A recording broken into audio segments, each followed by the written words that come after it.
Pourquoi Gasquet va mettre une rousse à Nishikori en huitième de finale de Roland-Garros? 7 éléments de réponse totalement objectifs. Premièrement, parce qu'on ne bat pas Richard Gasquet 3 fois de suite. Bon, à part Nadal, Djokovic, Federer et Murray. Hein.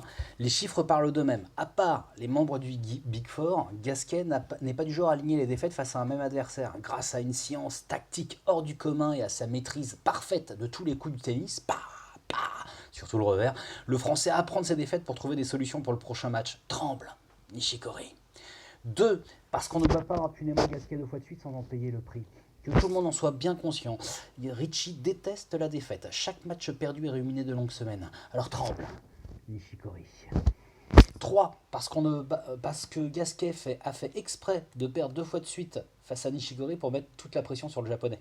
Malin.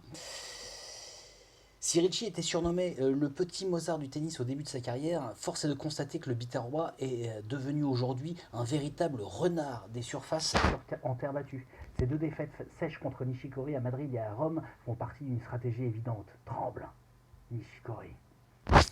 4. Parce qu'il est célibataire et que c'est un scandale. Une grosse victoire sur le central de Roland-Garros boostera sa cote de popularité auprès des filles. Alors tremble, Nishikori. 5. Parce qu'il aura 30 ans dans une semaine. Alors vous allez me dire en quoi fêter son anniversaire le 6 juin prochain est une raison pour laquelle Gasquet va gagner contre Nishikori. J'en sais rien. Mais j'ai annoncé 7 raisons pour lesquelles le Français va gagner contre le Japonais au début de la vidéo et je suis du genre à tenir mes engagements. Alors tremble, Nishikori. 6. Parce qu'il n'est pas dit qu'à la fin de leur carrière respective, Tsonga aura un meilleur palmarès que Gasquet. Hein, parce que pour tous les fans de Richie, la comparaison entre les palmarès du Biterrois et du Manceau fait mal aux fesses. Les miennes sont endolories depuis 2008, pour vous dire la vérité. 2008, c'est l'année où Tsonga commis le crime de lèse-majesté de battre Gasquet en huitième de finale de Melbourne pour se glisser jusqu'en finale. Un stade que Richie n'a pas encore atteint en Grand Chelem, pas plus qu'il n'a gagné de Masters 1000, alors que Joe en a remporté 2. Une souffrance insupportable, à peine apaisée par les 13 tournois gagnés par le Biterrois contre 12 pour le Manceau. Alors, tremble, Nishikori.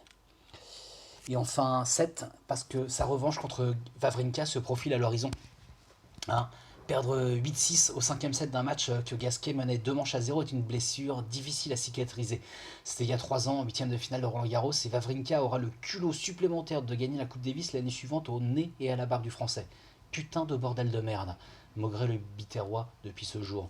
Sa victoire contre le Suisse en quart de finale de Wimbledon l'année dernière était une première réponse, insuffisante cependant. Seule une bonne déculottée sur ses terres permettra d'effacer l'humiliation subie 3 ans plus tôt. Et ce n'est pas un japonais d'1m75 qui va l'empêcher d'accomplir sa vengeance. Alors tremble, Nishikori. En conclusion, tremble, Nishikori.